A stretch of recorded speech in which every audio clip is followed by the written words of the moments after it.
반갑습니다, 여러분. 7강 시작합니다. 우리 6강에서 예고한 것 같이 7강에서는 네오리얼리즘과 누벨바그 해가지고 네오리얼리즘이 주로 보는 내용이 될 것 같아요, 오늘.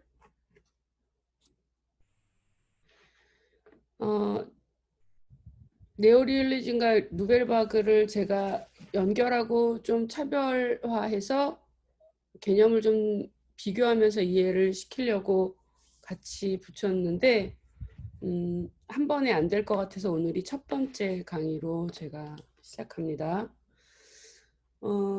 네오리얼리즘 하면은 이제 2차 대전이죠. 2차 대전이 종말되면서 그 끝에 이태리에서 일어난 신사실주의라고 우리말로 하면 그렇게 새로운 사실주의라고 얘기할 수 있겠죠. 이태리에서 일어난 경향이고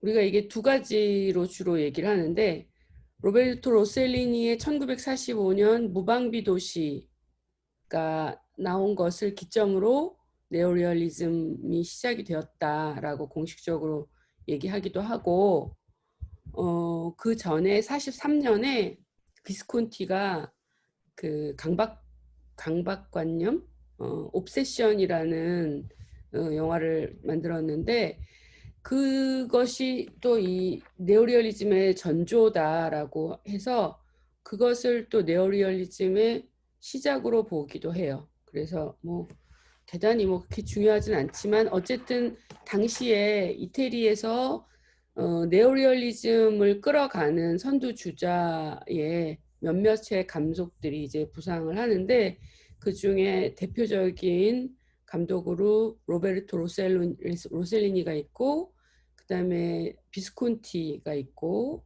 그 다음에 비스콘티와 더불어서 여러분들이 잘 아시는 데시카 자전거 도둑 요 세 사람이 그래도 초기에 네오리얼리즘을 가장 활발하게 만들고 네오리얼리즘적인 경향이 무엇인가를 사실 그게 만들어지면서 정리된 그런 케이스인데 그렇게 아시면 되고 여기서 우리가 네오리얼리즘이 무엇인가를 굉장히 단면적으로 볼 수 있는 아주 중요한 단서가 뭐냐면 로베르토 로셀리니의 무방비 도시 오픈시티, 롬 오픈시티인데 이 영화의 오프닝 자막에 이런 얘기가 이렇게 쭉 올라갑니다. 이 영화의 사실과 등장인물은 9개월 동안의 나치 점령에 비극적이고 영웅적인 기록에 영감을 얻었지만 상상의 것입니다.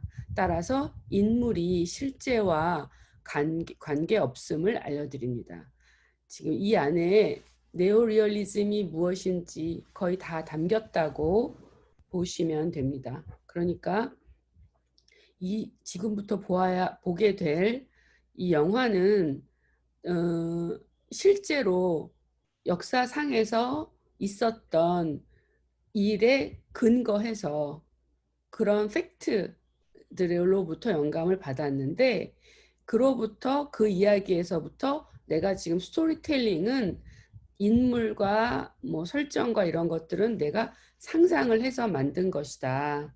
그러니까 여기 나오는 인물이 뭐 가나다 하면 가나다라는 인물이 실제하진 않지만 그는 리얼한 세계 안에서 실제 했던 어떤 사람으로부터 팩트로부터 가지고 온 있음직한이 아니라 있었던 일로부터 모델링을 했다라는 얘기를 정확하게 근거를 지어주고 있죠.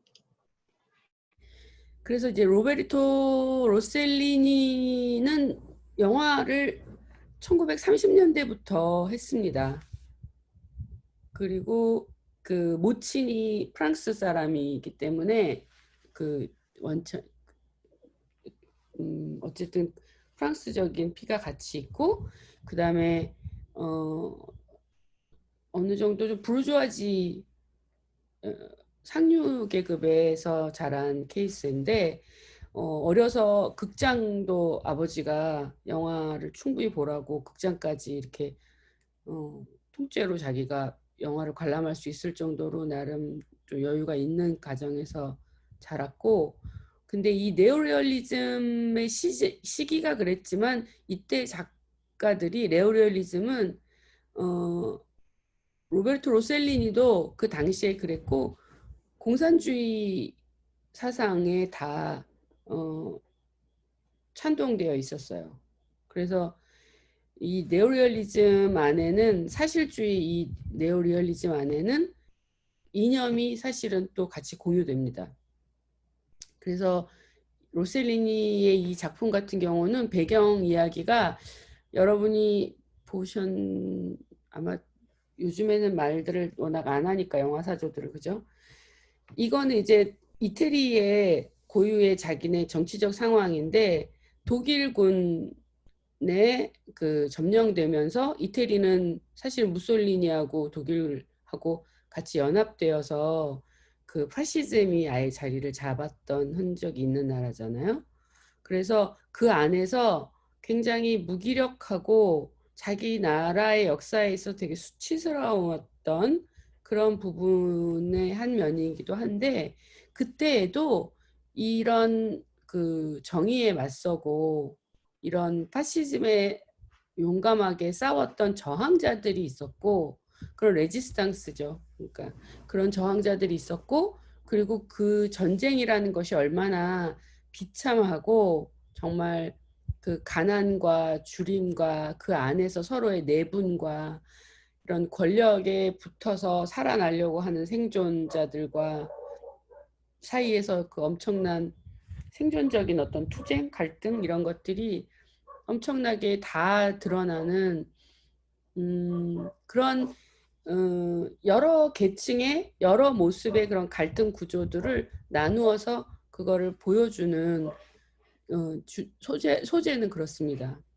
그래서 제가 이제 대표적인 뭐 스틸 컷들만으로 보면은 이 네오리얼리즘이 갖고 있는 공통적인 특징 중에 하나는 일단은 현실에서 오는 선택이긴 했는데, 그 전에 영화들처럼 뭐 큰 스튜디오에서 잘 만들어진 대본을 가지고 배우들을 다 써서 그렇게 만들 수 있는 여건이 아니었고, 그냥 카메라 하나에 필름도 모자라 가지고 정말 이 영화 같은 경우는 여기 유일하게 배우라고 할 수 있는 사람은 아냐 마냐니 요 여자 주인공인데, 그 한 중간쯤엔 또 총살 당해서 총 맞아서 죽습니다. 근데 이 드라마에서 가장 큰 두 저항군의 어떤 결합체는 당시 아주 뿌리 깊게 사회에 있는 카톨릭의 힘하고 그다음에 공산주의. 이게 되게 역설적인 연합이긴 한데 그 두 세력이 연합해서 저항 세력을 만들고 그러고 있는 상태에서 이 신부와 그다음에 아냐마냐니는 아들을 하나 데리고 있는 과부인데, 그가 이제 곧 결혼할 새로운 남자가 레지스탕스예요. 그래서 그 결혼식을 앞두고 끌려가는 남자를 쫓아가면서 총을 맞아서 길에서 죽게 되는데, 이제 영화 중반쯤에 이 영화 안에는 이 아들이 이제 겨우 한 9살, 10살 된 아들인데, 얘네들이 이미 게릴라처럼 싸웁니다. 그 진짜 폭탄을 터트리고 지금 하면 완전히 게릴라전이죠. 그런 우리 3.1운동 때 정말 뭐 남녀노소 다 나라 일본 내 싸웠겠지만, 사실 여기는 좀 더 극단적으로 애들이 그런 테러에 가담하고 같이 싸우는 저항 세력으로 해서 이 영화가 맨 마지막엔 결국은 다들 이 신부조차도 총살당해서 죽고, 그 다음에 레지스탕스에 가입한 저항 세력들이 얼마나 비참하게 고문당하는지도 보여주는 에피소드도 나오고, 그리고 정말 게임에 넘어가서 자기 애인을 넘겨주는 매춘으로 생활하는 또 일군의 정말 여자들도 나오고 이렇게 해서 여러 층위의 계층들이 나와서 맨 마지막에 아이들의 장면으로 끝나는데 결국은 그래도 결국 뭐냐면 이런 끔찍한 전쟁 속에서 어떤 저항을 하고 용맹스럽게 싸우고 그 저항을 한 세력들이 있다라는 걸 되게 고취시키고 얘기를 하고 있어요. 희망적으로 내다보는.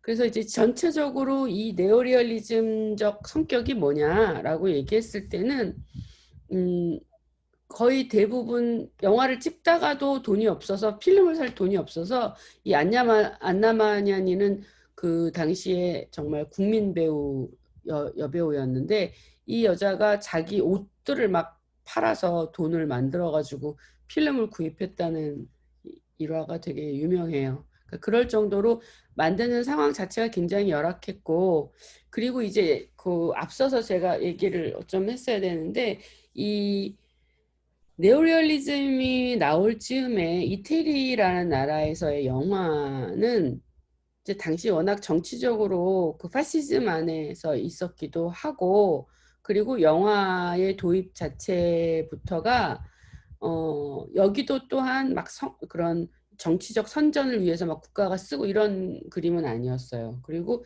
그 대신에 굉장한 억압과 그다음에 검열이 있었죠. 그리고 그 반대편에서 흰색 전화 영화 이렇게 표현하던가 하는데 그게 무슨 소리냐면 그냥 어용이죠. 그러니까 국가에서 원하는 대로 굉장히 나른하고 이 현실 세계를 거의 잊어버리고 마취된 상태로 세상에 대해서 딴소리를 하는 정말 그 상류층들이 사람들은 다 굶어 죽어가고 있는 그런 처참한 현실 속에서 몇 안 되는 그 상류 계급들이 누리는 그런 현실과 전혀 상관없는 생활에 대한 이야기를 만드는 영화. 그래서 보통 여자들이 거실에서 하얀 전화를 이렇게 전화기를 들고 비스듬히 누워서 소파에서 막 수다 떠는 장면이 많다고 해서 그런 식의 이름이 붙여졌는데 되게 시니컬하게 어쨌든 그런 류들의 영화가 그 본류에 있었던 때였기 때문에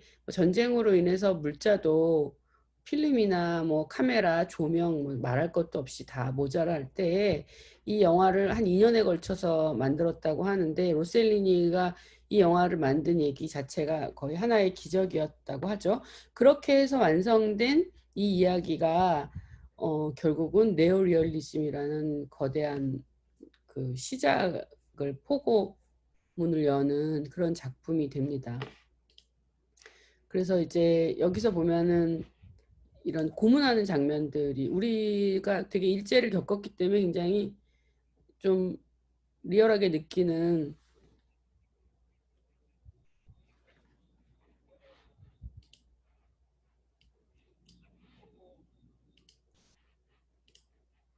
잡혀가지고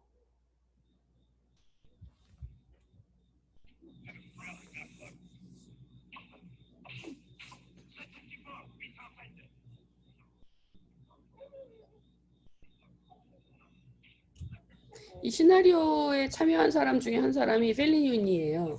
페데리코 펠리니. 그러니까 그 당시에는 펠리니는 자기만의 정말 색깔을 가지고 라스트라다도 노벨바그의 경향에 들긴 하지만 펠리니는 또 펠리니만의 자기 그 세계가 있는데 그 전엔 이미 그 네오리얼리즘 안에서 주로 시나리오를 많이 썼습니다. 집필을 했고요. 이렇게 이제 한 장면 중에 하나예요. 신부가 그런 고문을 직접 봐야 되고 이 고문 끝에 이 사람은 죽고 이런 되게 리얼한 장면들이 있는데 비장하죠. 그러니까 네오리얼리즘은 특징 중에 하나가 정서적인 어떤 섬세한 묘사 이런 것보다는 그 이념적인 게 훨씬 더 강합니다. 그렇다고 해서 리얼리즘이 가지고 있는 사회 정치적 구조를 파헤치고 그거를 이렇게 자세하게 묘사하고 보여주는 그런 리얼리즘이 아니라 훨씬 이념적인 게 더 중요해요. 사람의 정서나 감정적인 것들을 막 묘사하는 그런 리얼리즘보다는 지금 이 영화에서 보이는 것처럼 굉장히 고취된 민족적인 어떤 자기 자존감을 회복할 수 있는 그런 되게 비장한 저항의식 이런 것들이 주가 되듯이 드라마틱하고, 그리고 그 앞에 결국은 네오 리얼리즘의 네오의 너의 그 네오의 한계가 한정된 뜻이 어디에 있느냐라고 했을 때 특징이라고 한다면은 바로 그런 이념성이라고 얘기할 수 있어요. 근데 뭐 그 이념성이 우리가 얘기하는 공산주의 뭐 이런 이념성하고는 좀 다릅니다. 이념적이라는 거는 관념적인 거하고는 좀 다르게 어떤 이 정치 체계에 대한 자기의 사상을 갖고 있다라는 거예요. 여기서 이제 로셀리니에 대해서 잠깐 개요만 보면 영화 이게 다 그가 만든 영화는 이거보다 훨씬 많죠. 근데 이제 1906년도에 태어났고 77년도까지 그리고 70년대 초반까지 작품을 제가 한 걸로 알고 있어요. 그러니까 여러분이 잘 아는 잉그리드 버그만의 남편이었고, 그리고 그 딸이 되게 유명한 또 배우이기도 하죠. 나이가 좀 이제 꽤 됐겠네요.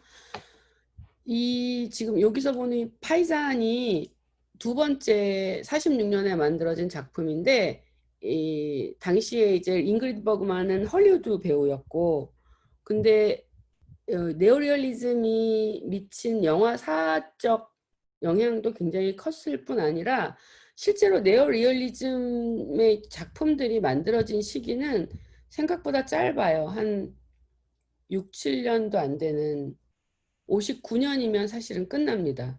60년이 되면 다른 사조로, 다른 경향으로 지금 말하는 네오리얼리즘적인 영화들은 정리가 다 되는데, 근데 그 짧은 기간에 굉장히 만들어졌던 그 영화들이 가지고 있는 실제적인 영향력이 아주 컸어요.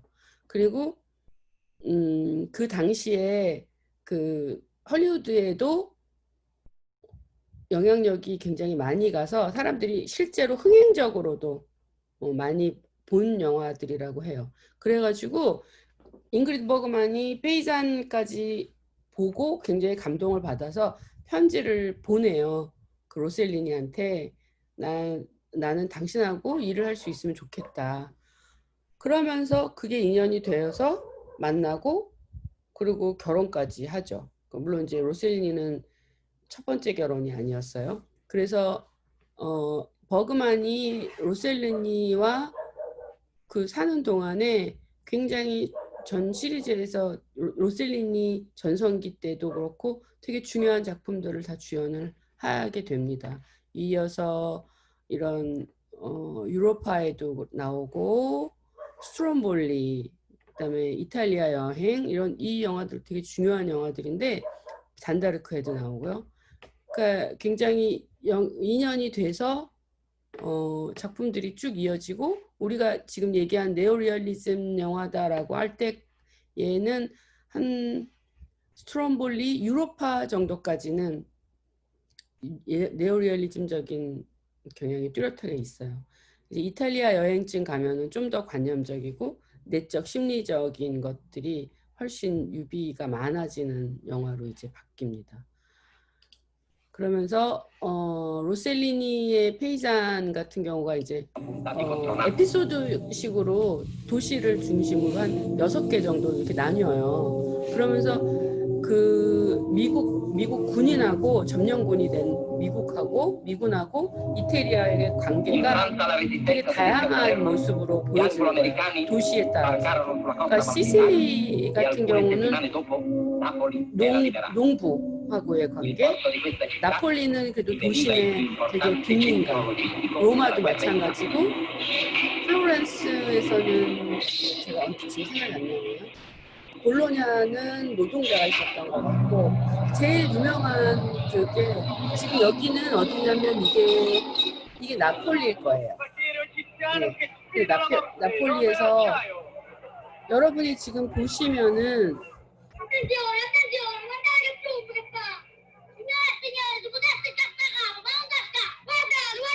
여기 이 영화에서도 군인, 매춘부, 간호원, 카톨릭 사제 이렇게 각 도시마다 나오는 중요한 그 인물이 배우인 것 빼고는 나머지는 다 그냥 일반 사람들이에요.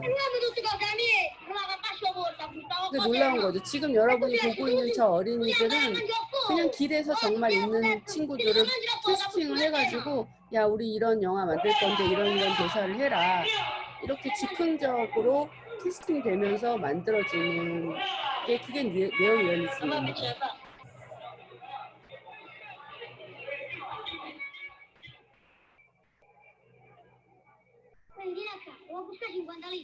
이 전쟁 후에 빈민이 된 아이들의 모습이 그래서 굉장히 리얼하죠. 사실 이렇게 뭐 분장을 하거나 옷을 입히거나 이런 게 아니라 실제로 거리에 있는 아이들을 데리고 찍었으니까 뭐 더할 나위 없는 리얼리티를 가지고 있죠.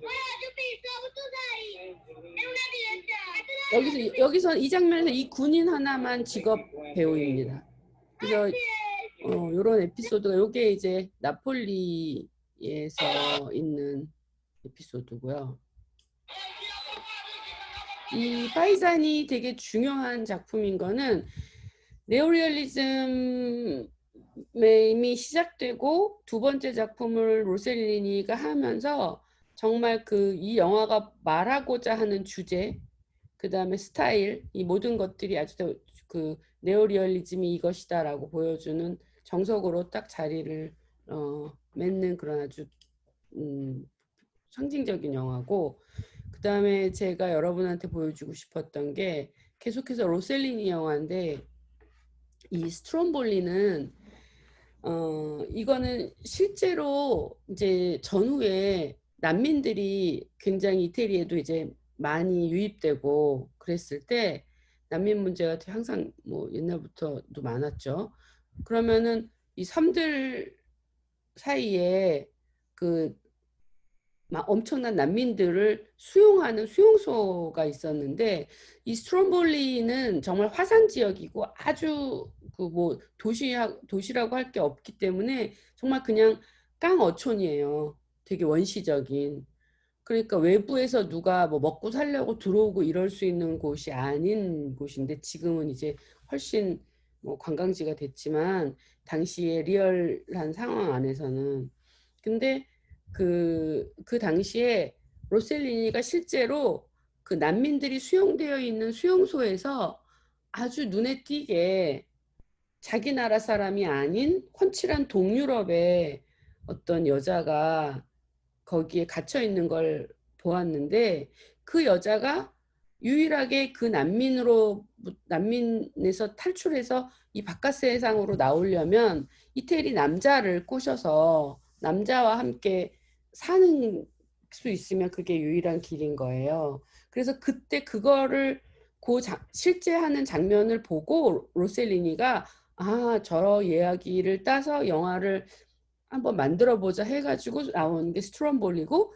그래서 이 실제로 그 북유럽의 미인인 자기 그 당시 와이프였던 잉그리드 버그만이 그렇게 나와요. 그래서 같은 설정에서 그 스트롬볼이 화산 섬에 그 어부로 있는 남자를 이렇게 구원을 해가지고 구애를 해가지고 이 여자가 전혀 문명적인 생활을 했을 것 같은 여자가 가장 원시적인 그 조그만 스트롬볼리 화산섬의 마을에 신랑 신부로 결혼해서 들어옵니다. 그러니 그 커뮤니티, 그 조그만 커뮤니티에 말도 소통이 안 되는 그곳에서 엄청난 그 사람들이 그 공동체 안에 끼어 들어가야 되는데 그 안에서 이 여자가 겪는 그 정체성과 또 생존을 위해서 선택했던 이 절박한 상황과 그리고 또 이 엄청나게 다른 문화 안에서 자기가 살아야 되는 그 엄청난 또 갈등과 남편부터 시작해서 소통이 다 불가하고 자연 환경조차도 전혀 다른 그 안에서 너무너무 답답해갖고 어느 날 남편을 찾으러 이제 산에 올라가는데 화산이 폭발해요. 그래가지고 그 화산이 폭발해서 그 화산이 막 그 들끓는 장면도 굉장히 볼만한 장면이고, 그리고 이제 거기서 어부들이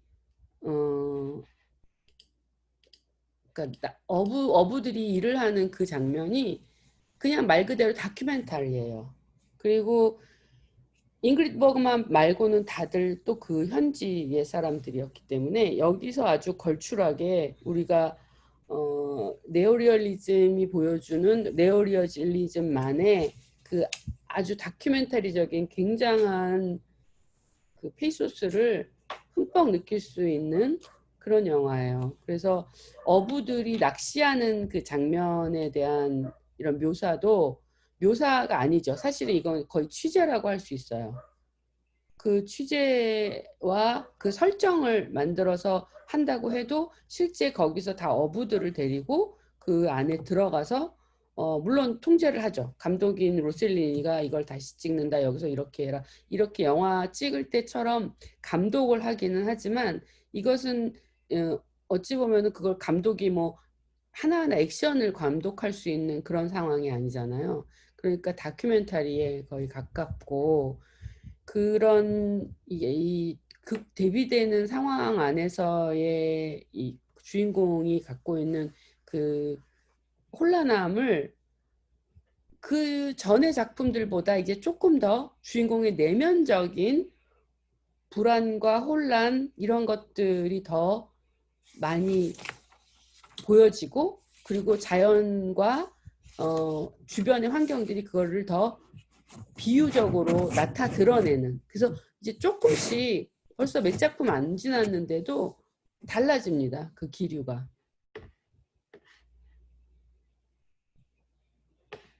그렇게 찾아보면 될 것 같고요. 제가 그냥 일단은 조금씩 여러분한테 직접 몇 장면이라도 보여주는 게 좋을 것 같아서, 여기는 봤고, 요거는 이탈리아 여행이라는 제목인데 여기에가 이제 여전히 나오죠. 이 장면은 어떤 장면이냐면 되게 권태로운 상류층의 부부예요. 지금 그 잉그리드 버그만하고 남편이 상류층입니다. 이게 이제 달라지는 거예요. 여기서부터.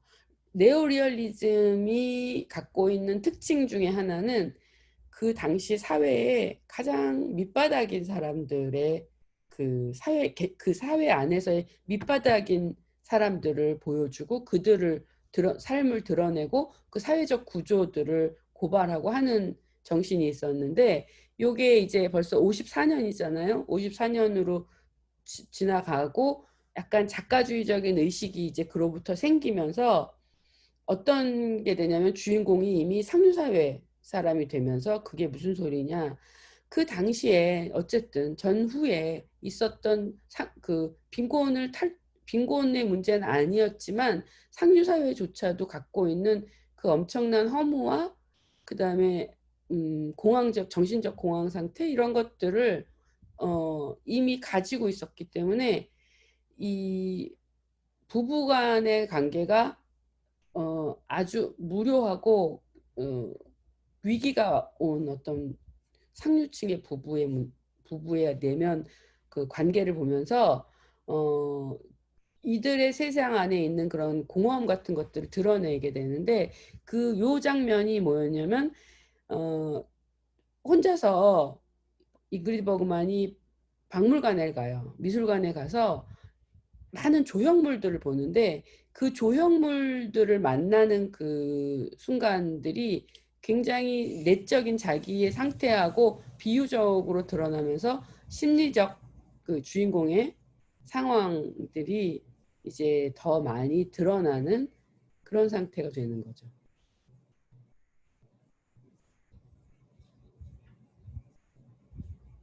여기서 계속 제 주인공이 이 미술관 안에 있는 이 상들의 눈과 만나고 그 눈을 직접적으로 자기가 이렇게 마주치는 그런 형식으로 이 사람의 마음이 투영되는 걸 보여줘요.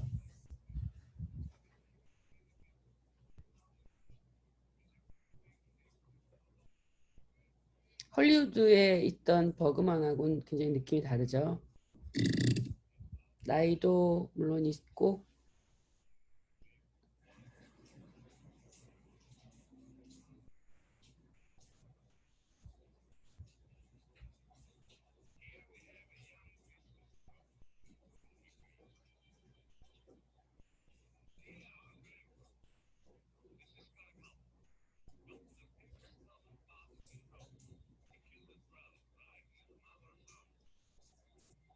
이렇게 여기에 있는 상들과 계속 눈이 마주친다고 얘기할 정도로 시선이 그들 여기 있는 스테이트들하고 마주치는데 공허하잖아요. 실제 눈이 아니고 실제 시선과 응시가 없는 그 눈을 계속 마주치는 그 허무나 공허 이걸 계속 사실은 반복적으로 더 강화해서 보여주는 거죠, 지금.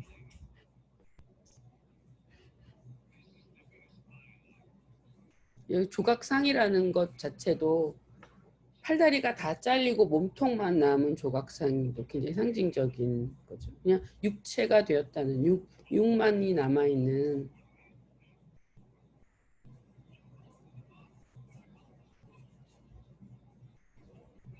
그래서 여기 이제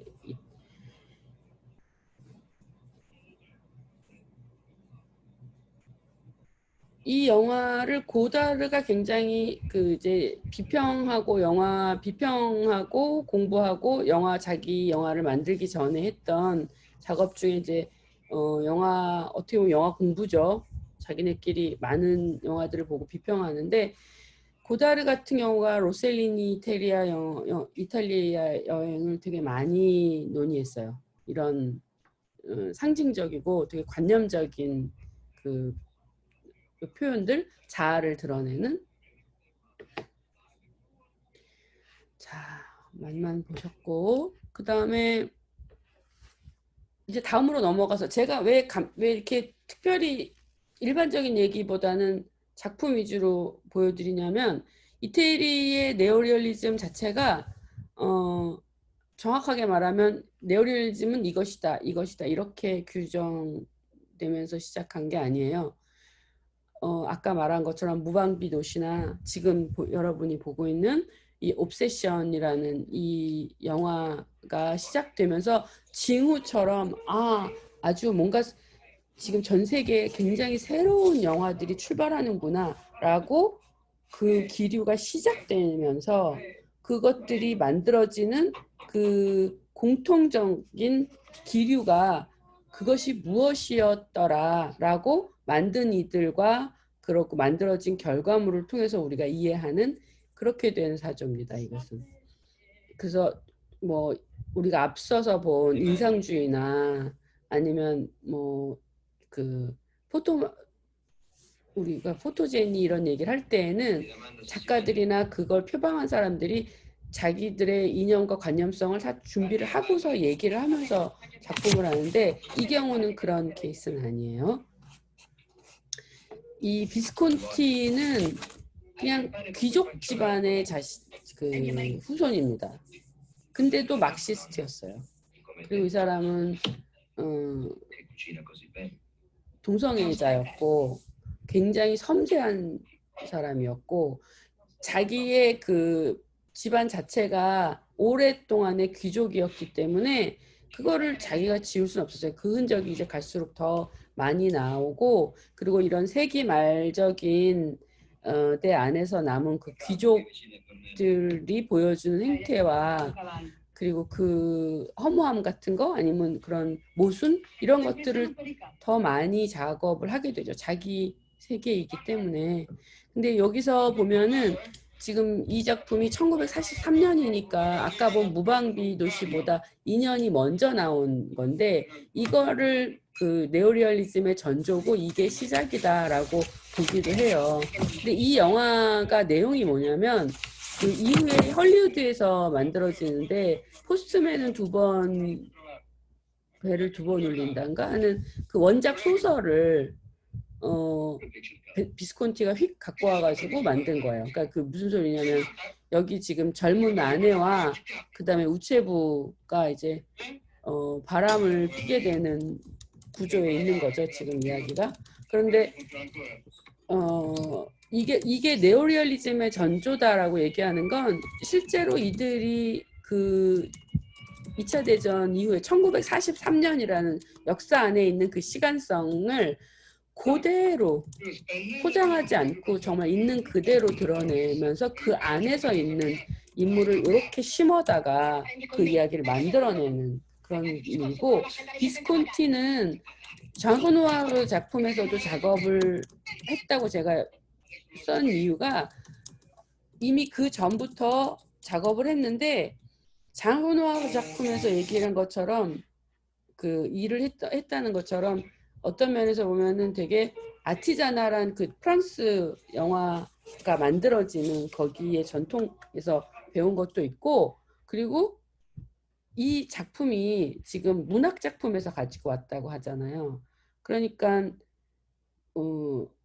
원래 네오리얼리즘이라는 그 장르가 일반적으로 되게 즉흥적이고 팩트로부터 어떤 하나의 사건이나 사실을 가지고 와가지고 거기서부터 플롯을 아주 단순하게 설정하는 그런 데시카 영화처럼 그런 일들이 많은데, 비스콘티는 그렇게 작업하진 않았어요. 여기서도 처음부터. 그런데도 왜 네오리얼리즘이라고 하느냐, 그것은 감독인 비스콘티 자체도 이념적으로 공산주의자였고, 그리고 이 안에서도 가장 저층의 한 사회에서의 제일 밑바닥에 있는 그 민중들, 그러니까 그 생활을 정말 해나가는 그 아주 최전선에 있는 사람들의 삶을 있는 그대로 리얼을 가지고 와서 그 안에서 일어날 수 있는 그런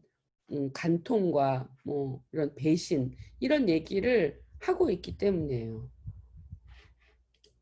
비스콘티의 작품은 그 이후로도 굉장히 많죠. 이 베니스의 죽음이 아마 우리나라에선 제일 많이 알려졌을 텐데, 옵세션이 이제 좀 전에 영화고, 그 다음에 이제 라테라 트럼블러 그래갖고 흔들리는 돼지, 이 영화가 본격적으로 정말 또다시 네오리얼리즘을 대표한 영화가 돼요. 벨리시만 아까 그 무방비 도시에 나온 안냐마니아니가 나온 영화고, 그다음에 로코와 형제들은 여긴 알랭 들롱이 나옵니다.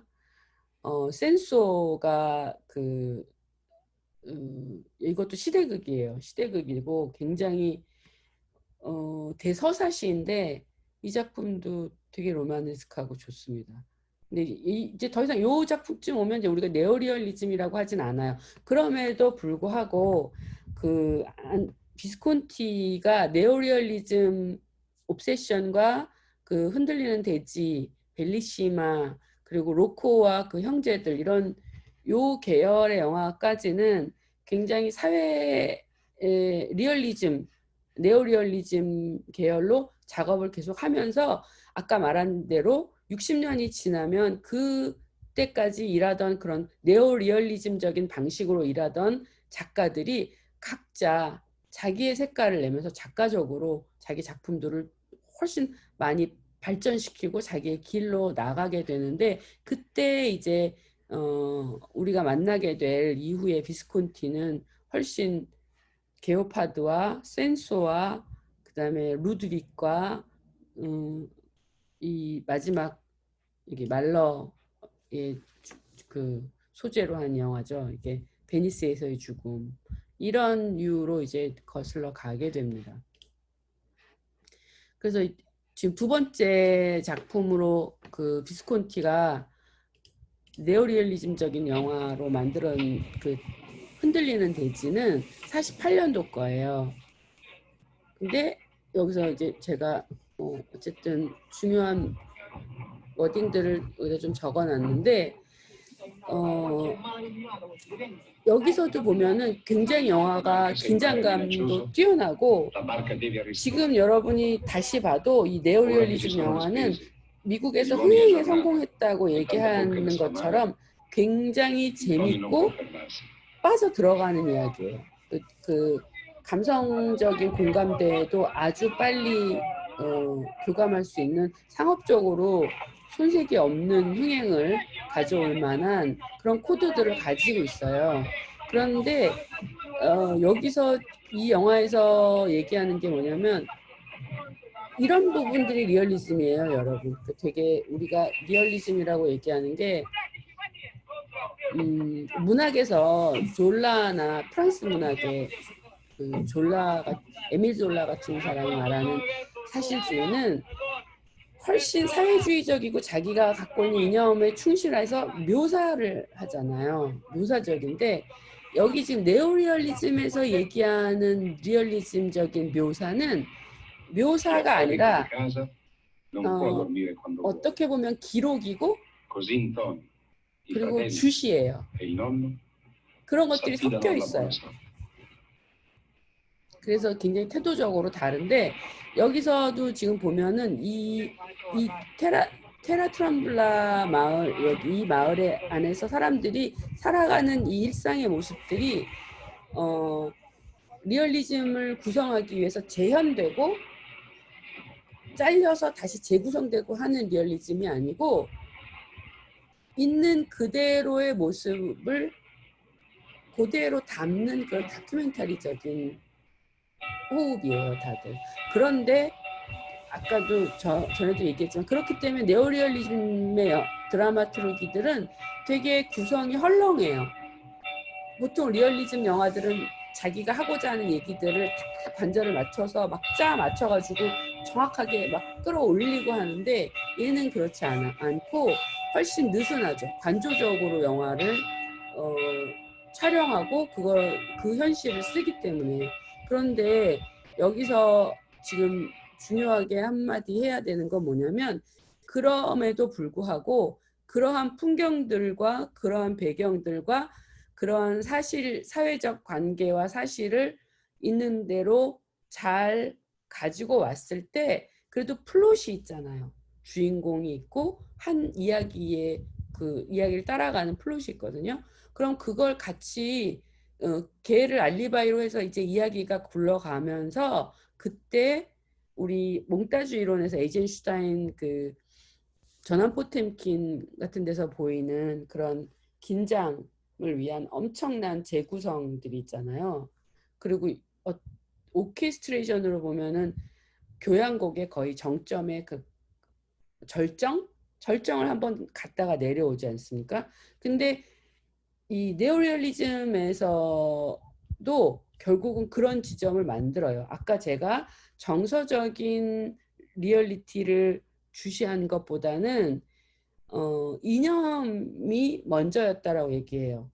근데 그 이념이 우리가 생각하는 그런 러시아의 그런 이념적인 막 그 몽따주 이론에서 보여주는 그런 재현적인 비장미가 가득한 그런 구성체를 만드는 거하고는 호흡이 달라서 그렇지만 그래도 네오리얼리즘 밑바닥에는 결국은 그런 양식화된 자기네들이 하고자 하는 이야기를 끌고 가려고 하는 그 클라이막스가 있는 거예요, 나름의. 그리고 그거를 구성하는 거예요.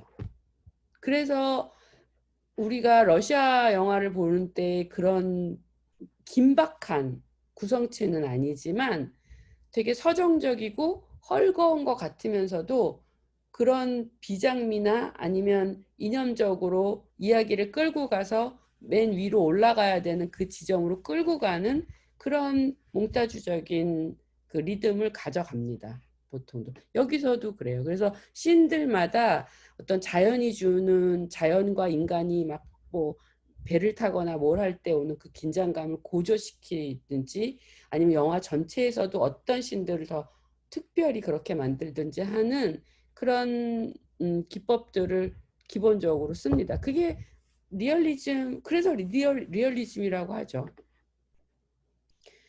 여기서 여러분을 잠깐 상기시키면은 프랑스에서 20년대에 있었던 인상주의나 포토제니들이 그 관조할 때 인물이나 어떤 설정들을 할 때 제가 그때도 헐겁다고 얘기했어요. 그때 이미지 자체가 그 현상학적인 어떤, 요건 좀 부가적인 거니까 얘기하지 말고, 그것처럼 드러날 때를 기다리고 그것을 기다리면서 되게 느슨하게 열어놓고 보여주는 되게 직관적인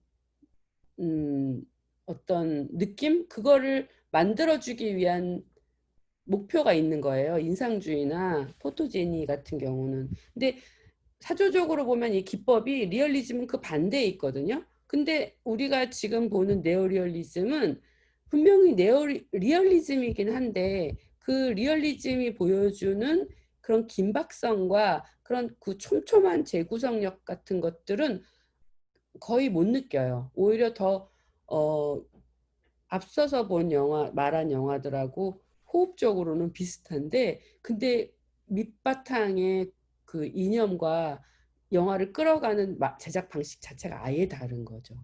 그러니까 그거를 느끼게 되죠. 그리고 자, 그래서 여기서 이제 우리 네오리얼리즘 영화에서 제일 중요한 사람은 비스콘티 받고 이제 데시카가 남았어요. 데시카는 헐리우드에 가서 영화를 꽤 만들기도 했어요. 그리고 데시카는 30년대까지는 되게 잘생겼거든요. 배우였습니다. 근데 데시카가 이 네오리얼리즘의 어떻게 보면 이념적인 틀을 설명하고 얘기하는 그 중요한 그 시나리오 작가가 있는데, 자바티니라고, 그 자바티니하고 비스콘티가의 작품을 처음부터 되게 많이 하고 아주 대표적인 영화들을 만들어내고, 그리고 지금 다시 보아도 네오리얼리즘 영화의 정말 보석 같은 영화 중에 대표적인 게 이 자전거 도둑이에요. 이거 1948년에 만들어졌으니까 이 1948년에 만들어진 게 이 비스콘티의 흔들리는 대지. 이게 이제 가난한 어촌 마을에서 일어나는 얘기들을 아주 적나라하게 보여주는, 리얼리티를 가지고 보여주는 거고, 요거는 이제 도심에서 어, 데시카가 보여주는 정말 전쟁 이후에 처참한 그 도심의 생존 투쟁이죠. 여러분이 스토리를 알고 계시는지 모르겠는데, 이 영화 오프닝도 굉장히 표준적이고 그 교과서적입니다. 이 영화도 마찬가지로 이 영화야말로 주인공인 이 아빠로 나오는 주인공하고 아이가 둘 다가 아예 길거리 캐스팅이에요. 그래서 이 사람은 실제로 노동자고 이 남자애도 정말 길거리에서 구두 닦는 애였어요. 근데 이 사람 둘이서 지금 영화를 끌고 가는 거예요. 감독이 물론 디렉션을 주죠.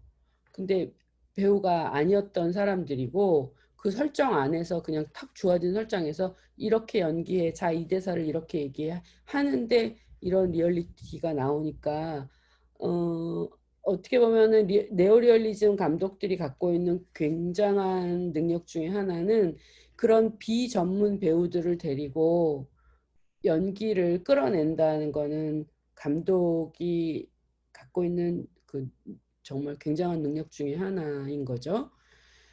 뒤에 네오리얼리즘계의 거의 마지막이라고 얘기하는 이제 움베르토 디가 있는데, 이 영화는 이제 거의 후반에 만들어져 54년인가 그때 만들어지는 거고, 그 중간에 우리가 잘 아는 뭐 선플라워나 종착역, 되게 이건 다 헐리우드 영화로 알고 있죠. 그런 영화들을 데시카가 미국에 건너가서 만들었고, 여기는 이제 요즘에 다 새롭게 파일들이 디지털이 돼가지고 요거는 전체 영화에 대한 소개처럼 나와서 그냥 한번 쭉 볼게요.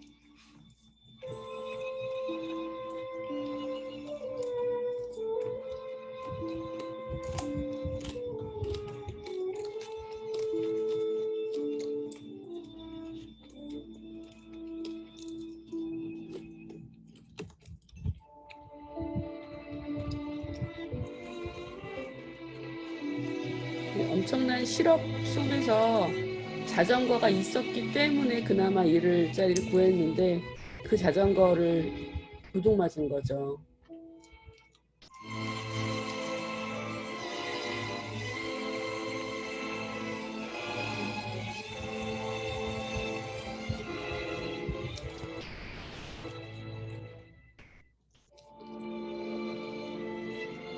너무 절망적이니까 자기도 그 자전거를 훔치고 싶은 욕망이 정말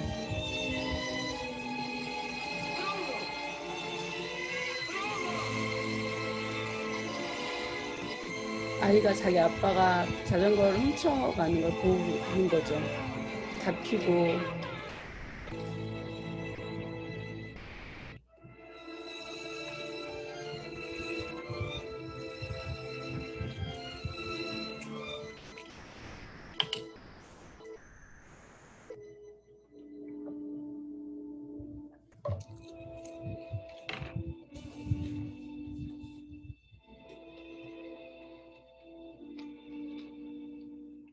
우리나라도 60년대 초반에 그 유현목 감독의 오발탄 이런 거 보면 정말 뭐 말 그대로 네오리얼리즘적인 정서를 알 수 있어요.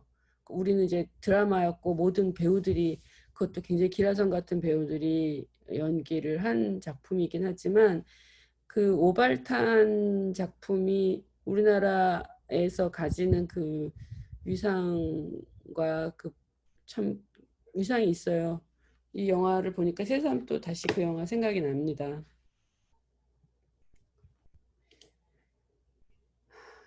자전거 도둑이 사실은 굉장히 대표적인 네오리얼리즘 영화라서 한번 다시 좀 짚고 갈게요. 아까 말한 대로 자바티니라는 그 시나리오 작가이기도 하고 이 영화 이제 네오리얼리즘 영화의 제작자이기도 합니다. 계속 이제 어, 이 네오리얼리즘의 한계라고 사람들이 만약에 이제 좀 비평하면은 어떤 거냐면 사회적인 문제들을 다루긴 하는데 원인이나 구조를 이해하고 그거를 보여주지 않고 그냥 있는 문제만을 드러내고 그 다음에 그냥 관찰자적으로 수동적으로 그거를 바라보니까 굉장히 보는 사람들로 하여금 어, 무기력하게 더 만들고 그 문제를 이해할 수 있는 구조적 어떤 이해를 제시하지도 않는다는데 좀 비판을 받기도 하죠. 근데 어쨌든 자전거 도둑을 위시한 그런 네오리얼리즘의 영화의 감독들은 사실은 다 대부분 그 당시에 커뮤니스트 운동 안에 있긴 했지만 그때 말하는 커뮤니스트라는 게 정치적 행위로서의 커뮤니스트라기보다는 되게 관념적이고 이념적인 데그 경도되어 있었기 때문에 그들은 되게 관념적인 사람들이에요, 기본적으로. 그리고 그게 이제 뭐 한계라고 한다면 한계라고는 할 수 있겠지만 그래서 자전거 도둑이 보여주는 그 리얼리티 있는 그대로 현실이 우리한테 반추될 때 오는 힘도 되게 크지만 그게 현실이 너무 어두울 때는 우리가 이해와 대한 희망이 보여지지 않는 상태에서 드러나는 리얼리티는 굉장히 고통스럽고 오히려 사람을 더 절망시키기 때문에 그렇게 얘기하는 사람들도 있는 것 같아요. 근데 이 네오리얼리즘이 그렇게 또 다 어둡지만 않아요. 아까 그 무방비 도시에서도 정말 그 이태리 사람들의 되게 비굴한 역사의 한편에서 이렇게 싸운 사람도 있다라는 그 비장한 자기네들의 영웅적인 무언가를 보여주고자 하는 그 고취되는 그걸 고취시키고 싶은 자기 동기가 분명히 있고 그리고 그 밑바닥에 있는 다른 여타의 그 가난과 그 불행한 인간의 어떤 전쟁 후에 참담함 속에서도 아이들이 뭔가를 찾아 나가거나 그래서 아이가 항상 많이 나와요. 아이의 시선으로 그 부조리를 보면서 저 아이는 그러지 않겠지 하는 어떤 희망을 그 아이한테 걸어보거나 나이브하긴 하지만 그런 식으로 뭔가 그래도 그 얘기를 리얼리즘이라는 이름 하에 잔인하게 그냥 다 분해해서 다 내다 보여주기만 하지는 절대로 않아요. 훨씬 정서적으로 만약에 그랬으면 절대로 흥행하지도 않았겠죠. 어쨌든 여기서도 보면은 주인공이 비배우인데 거의 기록 영화 찍듯이 찍은 거죠. 근데 거기서 보면 이 영화에서는 정말 정서적으로 교류하는 것 같은 그 사건을 통해서 정서가 변하는 걸 보여주는 거죠. 내적인 배우의 어떤 연기에 의해서 그게 드러난다기보다. 그래서 자바티니에 대해서 우리가 한번 좀 더 짚어보면은 이 사람이 사실 네오리얼리즘의 몸통이라고 말할 수 있어요. 그리고 여기서 이 사람이 얘기하는 내가 생각하는 네오리얼리즘이라고 불리는 것의 가장 중요한 특징과 독창성은 이야기의 필연성이 인간의 좌절을 감추는 유일한 무의식적 방법이었다는 것이다. 이게 되게 불편하게 말해놨는데 한마디로 말하면 뭐냐면 스토리텔링. 결국 네오리얼리즘이라는 것은 뭘 하고 있는 거냐? 이 처참하고 끔찍한 상황 속에서도 사람은 스토리를 만들어서 그 이야기를 하더라. 그리고 그 이야기를 통해서 좌절과 아픔을 이해하고 그것들을 이렇게 도닥이는 그런 힘을 가지고 있더라, 걔가. 그래서 결국 한마디로 말하면 스토리텔링이에요. 근데 그 스토리텔링을 다 어디서 건져오냐? 있는 리얼 그 자체에서 표본 초출적으로 실제로 하는 것들을 갖고 와서 만든다는 거예요. 그래서 예술가가 하는 일이라는 거는 어, 뭔가를 막 만들고 환상을 보여주는 게 아니라 있는 그대로의 현실을 바라보고 그게 뭐다라는 걸 이렇게 제시해서 보여주는 게 예술가의 과업이야 라고 얘기한다는 점에서 이건 굉장히 어떤 사조적으로 중요한 얘기를 하고 있는 거예요. 예술이 무엇이고 예술가가 하는 일이 무엇인가라는 건 있는 그대로의 리얼한 리얼리티, 현실을 제시하고 보여줄 수 있어야 된다라는 얘기를 하고 있는 거고, 또 다른 거는 뭐냐면은 이제 이 여기서 말하는 네오리얼리즘의 리얼리즘은 약간 포토제니적인 경향이 있어요.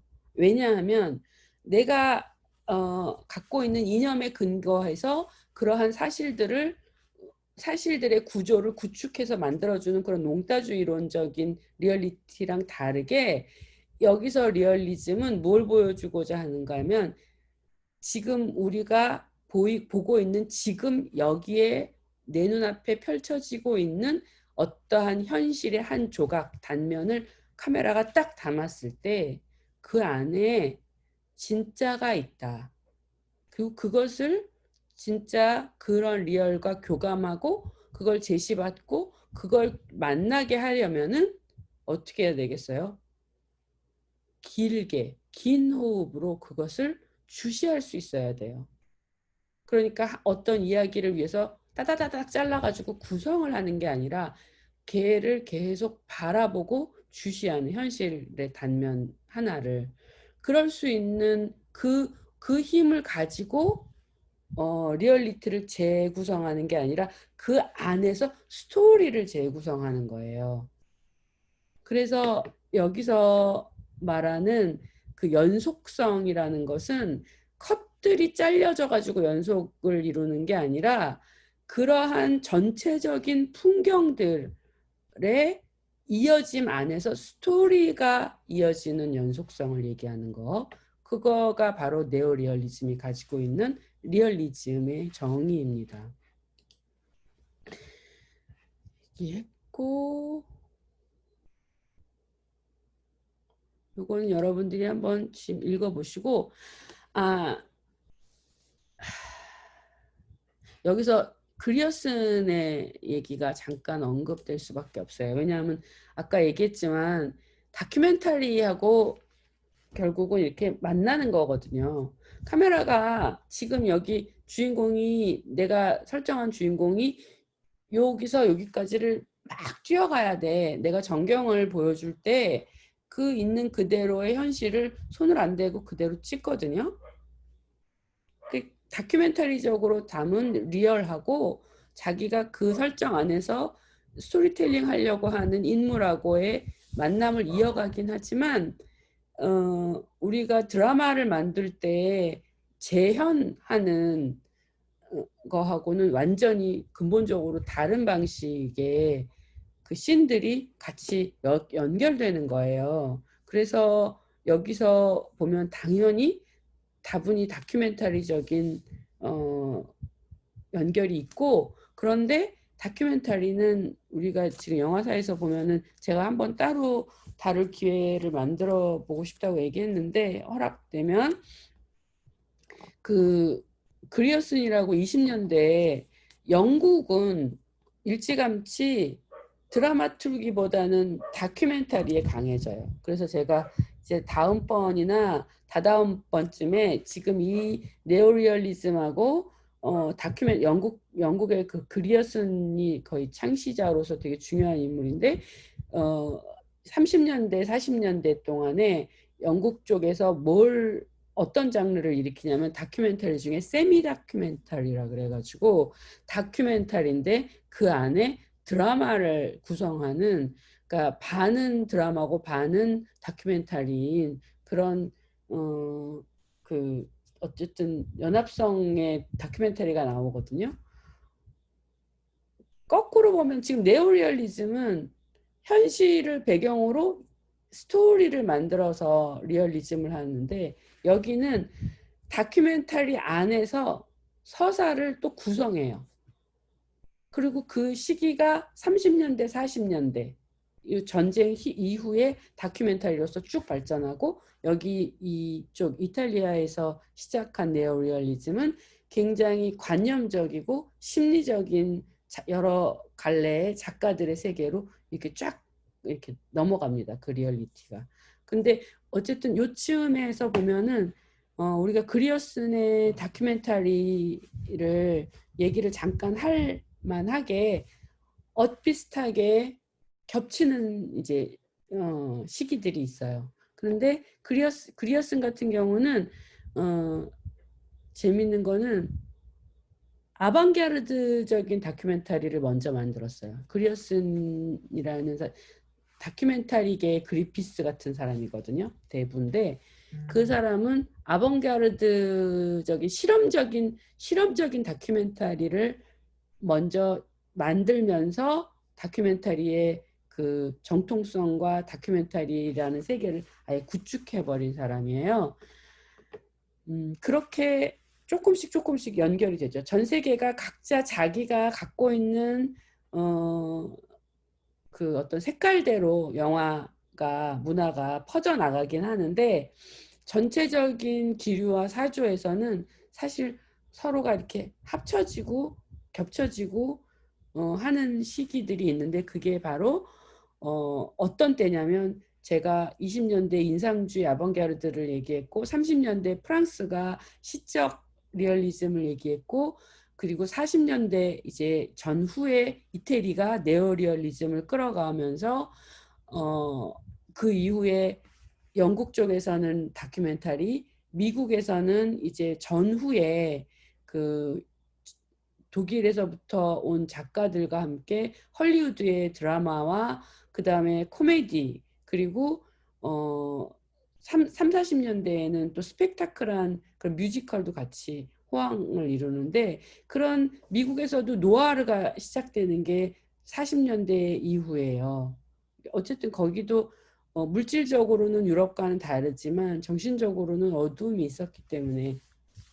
그리고 60년대에 번쩍 또 큰 산으로 누벨바그가 나오는데, 이렇게 사조들이 일어날 때가 무슨 소리냐면 전 세계적으로 거의 보편화될 만큼 전 세계적으로 그 사조가 끼치는 영향과 어떤 그 뭐라 그러죠, 공통점이 대두되는 시기예요. 그러니까 이태리에만 네오리얼리즘이 있었어가 아니라 이태리의 네오리얼리즘이 아주 두각을 나타내서 영화에 중요한 일꾼으로 이렇게 주인공으로 확 부상이 된다라는 거는 이미 그 앞에 이런 네오리얼리즘이 일어날 수 있는 사조들과 전조들이 다른 데서 다 다져가지고 준비되고 있을 때 여기서 꽃을 어디서 피느냐는 거예요, 결국은. 그런데 그 꽃이 여기서 피느냐 저기서 피느냐 하는데 대부분 꽃이 어디서 피냐면 가장 처참하고 가장 힘들고 고난이 제일 많은 어떤 땅에서 피죠. 그러니까 네오리얼리즘이 그 전쟁이 끔찍했던 이태리에서 나왔듯이 누벨바그 같은 경우도 사실은 그 당시에 프랑스의 정치적, 정신적 위기가 굉장히 크고 힘들었던 시기쯤에 폭발하는 또 사조이기도 하고 아봉게르드조차도 20년대에는 그 1차 대전의 징후 이후에 나오는 큰 공황적인 상태 이런 것들이 이제 문화하고 같이 맞물려서 나온 건데 결국은 굉장히 혼란스럽고 어둡고 힘든 상태에서 어느 쪽이 그걸 확 발산하느냐에 대한 문제이고 그 발산이 되기까지의 모든 징후들은 나중에 이렇게 돌아보면 전 세계에 다 같이 공유하는 그 지점이 있습니다. 자, 그러면 여기서 이제 제일 중요한 거는 그죠. 리얼리티, 네오리얼리즘에서 말하는 실제가 뭐냐. 왜냐하면 우리는 실제를 찍어야 되고 있는 그대로의 지금을 해야 된다라고 얘기하는 그 실제성, 실제로 그게 실제하는지 아닌지 현상학적인 철학적인 질문에서도 되게 많이 싸웠던 문제이긴 하지만 여기서는 그러면 어떤 팩트, 사실에 입각한 그 팩트가 무엇일까라고 얘기하는데 여기서 말하는 그 네오리얼리즘의 실제성의 실제가 가지는 의미의 중요한 점은 뭐냐면 아주 단순한 거예요. 지금 현재 문 밖을 딱 나가서 거리에 나갔을 때 그리고 어쨌든 지금 현재 어느 때라도 누구나 겪고 살고 있는 그런 표본 추출적인 실제하는 어떤 상황 그걸 실제라고 해요. 그리고 그 실제가 그 영화의 스토리텔링을 플롯을 구성하고 이야기를 만드는 표본이 되는 거예요. 그래서 실제를 중요하게 생각하고 그 실제로 있는 이야기로부터 이야기를 플롯을 구성한다라는 점에서 네오리얼리즘이 가지는 특징이 그것이고 이 나머지 얘기들은 제가 요 부분은 제가 조금 한마디 같이 커팅 속도가 빠르다 이 얘기는 뭐냐면 아까 제가 이렇게 관조적이고 훨씬 이렇게 느슨한 플롯을 가지고 있기 때문에 느릿하다고 했는데 반면에 배우들의 연기하는 부분은 길게 못 잡아요. 그러니까 연기를 정말 이렇게 전문적으로 하는 배우들은 내면적인 자기 표현도 있고 그다음에 카메라와 어떻게 교감해서 어떤 결과가 나올 것인지도 예상을 하는 프로들한테는 그 우리가 숏을 클로즈업을 만약에 굉장히 길게 줬을 때 그 안에서 그들이 또 보여줄 수 있는 게 있잖아요. 근데 비배우들은 설정 안에서 해야 되는 말과 그걸 액션을 빼고 나서는 자기네가 할 수 있는 일이 없잖아요. 그걸 그 애들이 그를 할 수가 없는 거예요. 그러니까 자연스럽게 전문적이지 않은 배우들을 데리고 액션 연기를 찍을 때 그 호흡들이 되게 짧아져요, 보통. 그 얘기를 하는 거고 아까 제가 말한 그 영화 전체의 플롯이 느슨하고 좀 그렇게 촘촘하지 않다라는 얘기하고는 다른 각도에서 나온 얘기예요. 자, 네오리얼리즘은 결론적으로는 40년대 중후반에 잠깐 아주 강렬하게 있었던 그 현상이에요. 왜냐하면 여기서 네오리얼리즘적인 영화가 되려면은 정말 그 현장성을 다큐멘터리적으로 캐치하고 그거를 담아야 되는데 이제 50년이 넘어가면은 나라들마다 다 재건이 일어나고 영화 산업 안에서도 이제 길거리에서 그렇게 찍는 상황들이 더 이상 가능해지지 않고 가장 결정적으로는 그게 왜 짧았다고 분석하는 내용이 하나 있냐면 저도 그게 되게 중요한 것 같아요. 영화는 어쨌든 이야기를 하고 인물이 나와서 어떤 스토리텔링을 가져가기 때문에 영화를 우리가 계속 그 영화가 연명을 하고 그 관객하고 잘 가려면 히치콕이 보여준 것처럼 감성적인 교류와 감성적인 끈을 관객하고 꽉 잡고 있어야 돼요.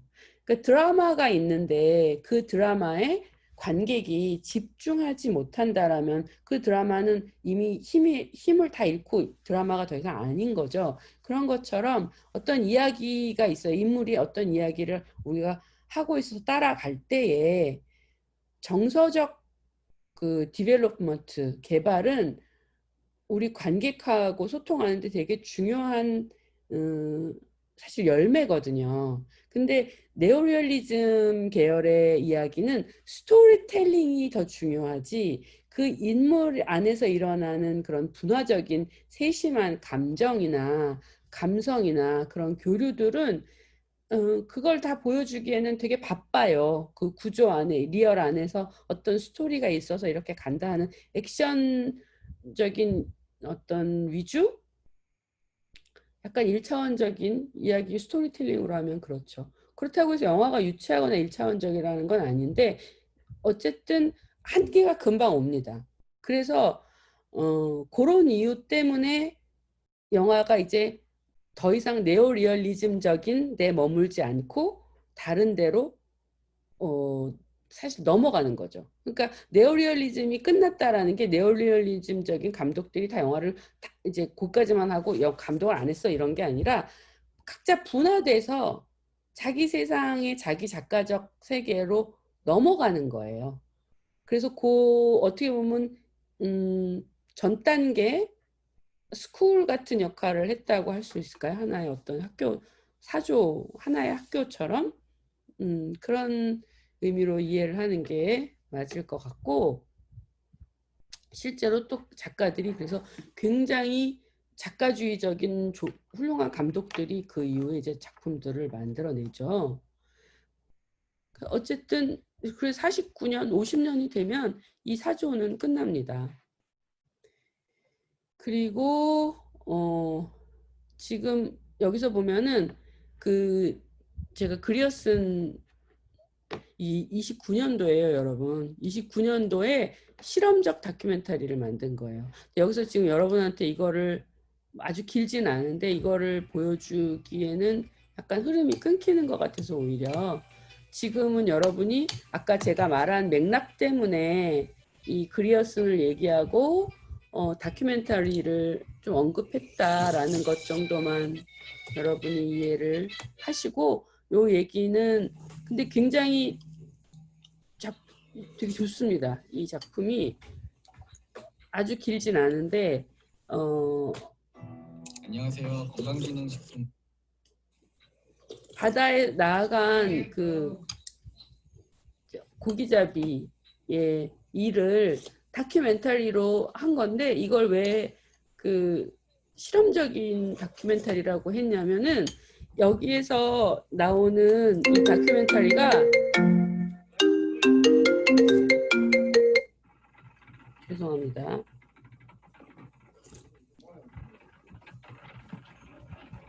잠깐 여러분이 하는 장면 보실 수 있으면 좋겠어요.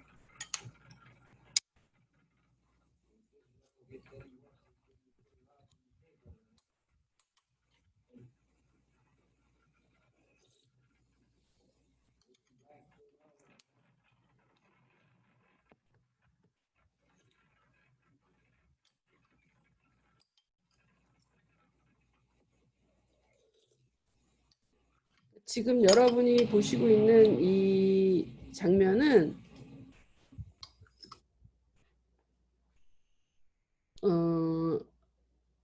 왜 실험적이냐면은 잠깐 이제 뭐 간단하게 얘기하면 나가서 취재를 한 거죠. 다큐멘터리를 취재를 했는데 그걸 리얼리티를 재현한 것도 아니고 이 지금 만든 존 그리어슨이 내가 취재를 해갖고 온 이 다큐멘터리 이미지를 가지고 일단 이미 찍을 때에도 이 사람은 굉장히 분할을 많이 했어요. 컷 분할을. 그러면 연출적인 자기의 전체 구상이 있었다는 소리고요. 그리고 뭘 실험한 거냐면 그 안에서 자기가 그렇게 분할한 것들을 이어 붙일 때 어떤 내러티브를 가지게 되는지를 열어놓고 해본 거예요. 뭐 예를 들면 지금 좀 전에 우리 얘기하는 네오리얼리즘은 그러한 상황 안에서 이 주인공을 데리고 요 얘기를 만들잖아요. 이야기를 따라가면서. 근데 여기는 실험적이라고 하는 이유가 바로 그런 데 있어요. 내가 목표하는 이야기를 만들어야지 하거나 이 구성물을 만들어야지 하는 자기의 최종적 목표에 정형성이 있는 게 아니라 조형물이 있는 게 아니고 그 자기의 손 안에 있는 재료들을 가지고 자유롭게 구성을 통해서 어떤 경향 아니면 어떤 내러티브들을 만들지를 만들어 가면서 열어놓고 실험했다는 거죠. 그런데 놀랍게도 그 안에서 어떤 내러티브가 나오더라는 거예요. 그런 얘기입니다. 그래서 약간 좀 대비적으로 여러분이 그걸 알면 좋겠고, 자, 요거 지금 조금 넘어가는데 제가 여기까지만 그래도 소개하는 거는 계속 할게요.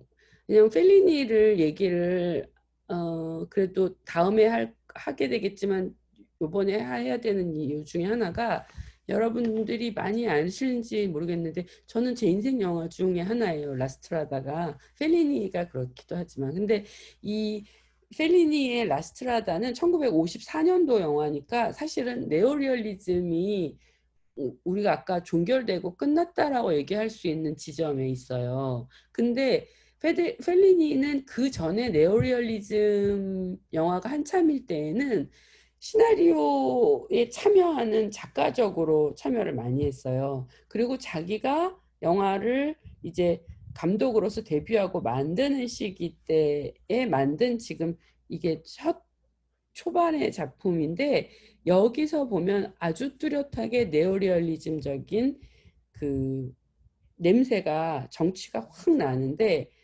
어 그렇다고 해서 네오리얼리즘이 만들 때 보여줬던 것처럼 전문 배우가 아닌 사람들을 썼거나 그런 게 아니에요. 여기 나오는 배우는 펠리니의 부인이기도 하고 자기 아내이기도 하고 또 배우이기도 한 줄리에타 마시나가 주인공이고 유명한 헐리우드에서 안소니 퀸이 주인공이고 그다음에 그 서커스에서 나오는 나중에 그 안소니 퀸한테 죽음을 당하는 그 사람도 또 배우이고 그러니까 이 배우들로 전문 배우들로 구성된 영화는 맞는데 어떤 정치 때문에 네오리얼리즘적인 어떤 정치를 풍기냐면 바로 사회적으로 그 리얼리티 전후의 배경에 정말 가난하고 정말 생존을 눈앞에 목도하고 해야 되는 그런 그 제일 저층민의 가난한 민중을 얘기를 했고 그리고 그들이 유랑하면서 그 풍경들을 계속 담아요. 그 여행처럼. 이런 여행의 풍경이 사실은 네오리얼리즘적인 풍경이에요. 그래서 이 라스트라다가 사실 네오리얼리즘 시절에 네오리얼리즘 영화다라고 말할 수 없는데도 불구하고 그런 정치를 확실하게 갖고 있고 네오리얼리즘적인 영화로 나타납니다. 그래서 요것도 이제 다시 레노베이션이 돼가지고 그 영화의 전체 내용을 이렇게 압축해서 선전하는 게 나와서 그것만 여러분한테 잠깐 같이 나누려고요.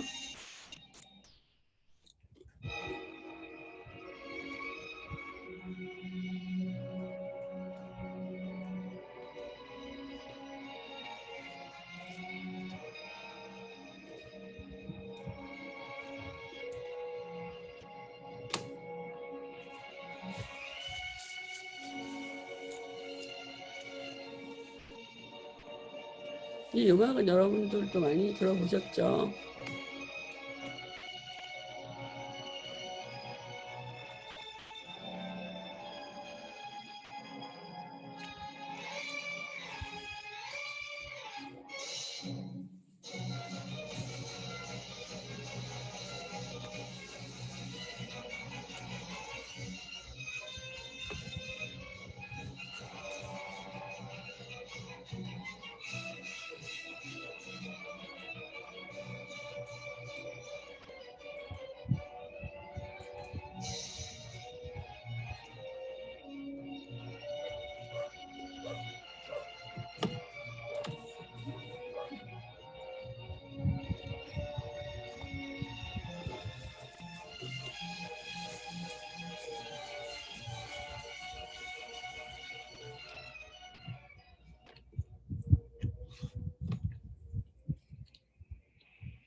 이 영화가 처음 열리는 시작이 이 줄리에타 마시나가 이제 바닷가 마을에 사는데 이제 동생들이 막 찾으러 오는 지금 이 바닷가 풍경인데 영화 맨 마지막 장면에 보면 잠파노가 바닷가에서 혼자서 정말 그 회한 어리게 거의 우는 그 장면이에요. 이게 사실 이제 드라마가 같이 매듭이 이어지네요. 지금 보니까 몇 분의 딸을 파는 거죠. 지금 이제 장면이. 서커스를 유랑하는 남자에게 자기 딸을 이렇게 내주고 요 장면은 이제 서커스 하는 요 사람이 왜냐면 너무 줄리에타 마시나가 너무 아름다운 영혼을 자기가 봐도 가졌는데 남자가 거의 짐승처럼 무식하고 함부로 대하니까 이제 여자한테 연민을 느껴서 잘해주고 남자를 놀리는 광대가 됐는데 이제 그것 때문에 죽음을 당하게 되죠. 정말 이게 다시 마스터링이 되고 나니까 영화가 요즘 영화하고 뭐 손색이 없네요. 그래서 그 살인의 현장을 목격했기 때문에 저 마음이 약한 여자가 그걸 견디지 못하는 걸 보고 버리고 가요. 그래서 맨 마지막에 그리고 못 견뎌서 술에 의지하면서 살다가 이제 맨 마지막에 이게 장면이죠. 아마 다시 봐도 많이 울 것 같은데 이거 보고 안 우는 사람이 좀 이상하지 않을까? 저도 궁금하네요. 요즘에 다시 봐도 제가 울지. 되게 최루적인 요소가 있긴 있습니다. 그 펠리니가 나에게 네오리얼리즘은 정직한 논을 가지고 단지 사회적인 현실뿐 아니라 정신적인 현실, 인간이 내부에 가지고 있는 어떤 형이상학적 현실을 바라보는 것을 의미한다. 이 얘기가요. 어, 바로 이 부분 때문에 우리가 펠리니를 네오리얼리즘적이다라고도 얘기했지만 안토니오니 뒤에 그리고 비스콘티까지 정말 이 얘기를 하고 있어요.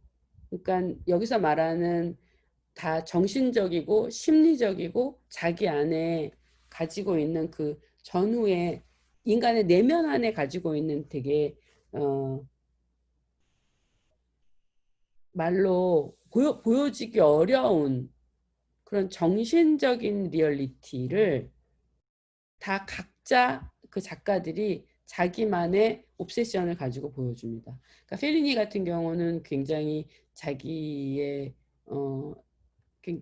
에로티직하고 성적인 어떤 대상물로 나오기도 하지만 펠리니, 안토니오니, 비스콘티 그들이 갖고 있는 그 보여주는 세계가 바로 지금 여기서 말을 하고 있는 어떤 형이상학적 현실을 바라보는 것을 의미하는데 그게 뭐냐면 바깥의 사회적인 것만이 아니라 정신적인 현실을 얘기하는데 이 각각의 셋이 각 추구하고 작가적이다라고 얘기할 수 있게끔 자기네 색깔이 뚜렷한 각자의 정신적 현실을 계속 추구해서 보여주는 게 이후에 굉장히 그 이태리 감독들, 뛰어난 감독들의 세계가 되고요.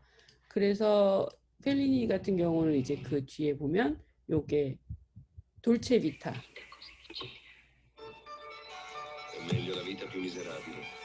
그리고 가장 또 수작이라고 하는 8과 2분의 1. 요 펠리니 영화 안에서도 자기 반영성을 얘기할 수 있는 것들이 있어요. 요거는 아마 또 나중에 이제 짚을 거고. 그래서 오늘은 시간을 맞추는 것 같으네. 이제 이어지는 네오리얼리즘과 누벨바그 두 번째에서는 이제 지금 언급한 배우 감독들이 세계가 특징이 무엇이고 그 내면적인 자기 그 추구하는 게 무엇인데 어떻게 발전해서 나가느냐를 좀 우리가 한 번씩 살펴볼 거고, 그러면서 자연스럽게 작가주의라는 게 뭔가라는 걸 우리가 언급할 수 있어요. 그러면서 그것이 또 우리가 같이 보게 될 누벨바그하고 연결이 됩니다. 그리고 누벨바그, 여기서 미리 말해두면 누벨바그하고 이 네오리얼리즘의 관계는 굉장히 서로 영향력이, 누벨바그에게 준 영향력이 크기도 하고, 거꾸로 누벨바그의 작가들이 영화를 어떻게 보면 그때까지 영화 다 절반의 영화사를 통틀어서 비평적인 눈으로 다시 공부하고 다시 재조명하면서 과거에 우리가 놓치고 갔던 중요한 작가들을 발굴해서 그들을 다시 세워주는데, 그때 네오리얼리즘 감독들 로셀리니, 그리고 또 그 앞에 장 르누아, 르누아르 같은 작가들, 이런 식으로 되게 의미 있게 중요한 작가군들을 비평적으로 건져내기도 해요. 그렇기 때문에 뒤에 나온 사조지만 사실 영향력이 거꾸로도 있고, 그리고 이야기의 사조적으로 보면은 누벨바그는 그 우리가 자기 반영성 얘기를 할 때 얘기한 것처럼 메타 언어적인 관심과 자기 영화 언어와 그 자기 영화라는 매체 자체를 들여다보는 형식적인 데에 대한 지적 탐구가 제일 본질적으로 있어요. 근데 그렇게 보면 네오리얼리즘은 그런 형식 언어적인 관심은 가지 않습니다. 거꾸로 무엇을 얘기하고 싶고 무엇을 드러내고 싶은가 하면서 사회적인, 심리적인, 정신적인 그런 리얼리티를 구현하고 추구하고 그렇게 가는 작가들이 생겼지만, 그러면서 그들이 굉장히 자기만의 세계를 계속 구축해 갔기 때문에 영화적 언어를 새롭게 창출하죠. 이게 거꾸로 되는 거거든요. 영화적 언어를 들여다본다고 해서 영화적 언어를 새로 창출하진 않아요, 여러분. 거꾸로가 더 많아요, 사실은. 근데 네오리얼리즘은 그런 면에서 가장 본질적으로 두 바닥이 다른 건 그거예요. 메타 언어적인 관심을 가지고 있느냐 아니냐에서 결국 여기는 리얼리즘이기 때문에 스토리텔링이 훨씬 더 중요하고, 그게 이 자기 작품들을 추동하는 근본적인 에너지인 거거든요, 그 차이가. 그런데 굉장히 많이 서로 섞여 있죠. 이제 그 영향력이 아주 밀접하고 상호적인 결과를 가져오기 때문에 그 이후에 네오리얼리즘과 누벨바그가 계통이 쫙 이어지는 건 아닌데 되게 중요하게 연결적으로 가는 지점들이 있으니 그것을 우리가 한번 바라보면서 넘어가지 않을까 하는 생각입니다. 다음 주에 누벨바그까지 무사히 어느 정도 개요는 안착을 했으면 좋겠고, 그 다음에 그렇게 가면 벌써 8강이 끝나고 2강이 남는데, 과연 우리에게 리얼리즘에 대해서, 그러니까 다큐멘터리에 대해서 얘기할 수 있는 시간이 따로 주어질지, 아니면 이제 제가 한 번은 꼭 얘기했으면 좋겠다고 하는 그런 언어, 그 현대 영화에서 언어적 추구, 이 말이라는 것에 대해서 얘기할 수 있는 시간이 주어질지 그건 잘 모르겠어요. 근데 지금으로서는 좀 흐름대로 가는 게 좋을 것 같고, 그렇게 보자면은 8강에 이어서 9강 정도쯤에는 이제 에세이적인 작품들, 리얼리티, 다큐멘터리와 자기 주관적인 주관성들이 이렇게 연결된 에세이적인 작가들을 좀 살펴보는 그 시간까지는 가지 않을까. 그래서 과연 10강을 어떻게 마무리하게 될지는 우리가 가보면서 얘기하면 좋겠습니다. 고맙습니다, 여러분. 오늘 여기까지 할게요.